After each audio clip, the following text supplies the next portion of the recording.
ನಮಸ್ಕಾರ ಸ್ನೇಹಿತರೆ, ನೋಡಿ ರಚಿತಾ ರಾಮ್ ಅವರು ಎಷ್ಟು ಚೆನ್ನಾಗಿ 3 ನಾಮವನ್ನು ಎಳೆದುಕೊಳ್ಳುತ್ತಿದ್ದಾರೆ ಅಂತ. ಇದನ್ನು ತಮ್ಮ ಸೋಷಿಯಲ್ ಮೀಡಿಯಾಗಳಲ್ಲಿ ಅವರು ಹಂಚಿಕೊಂಡಿದ್ದಾರೆ. ಇದು ಅವರಿಗೆ ದೇವರ ಮೇಲೆ ಎಷ್ಟು ಭಕ್ತಿ ಇದೆ ಎನ್ನುವುದು ಸೂಚಿಸುತ್ತದೆ.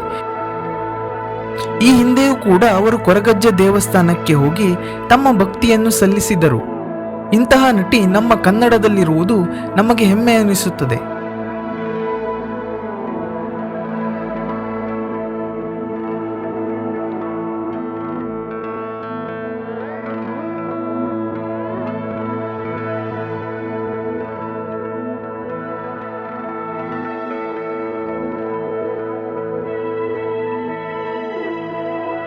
ಹಾಗೂ ಇಂತಹ ಕ್ವಿಕ್ ಅಪ್ಡೇಟ್ಸ್ಗಳಿಗಾಗಿ ನಮ್ಮ ಚಾನಲ್ ಅನ್ನು ಸಬ್ಸ್ಕ್ರೈಬ್ ಮಾಡಿ. ಧನ್ಯವಾದಗಳು.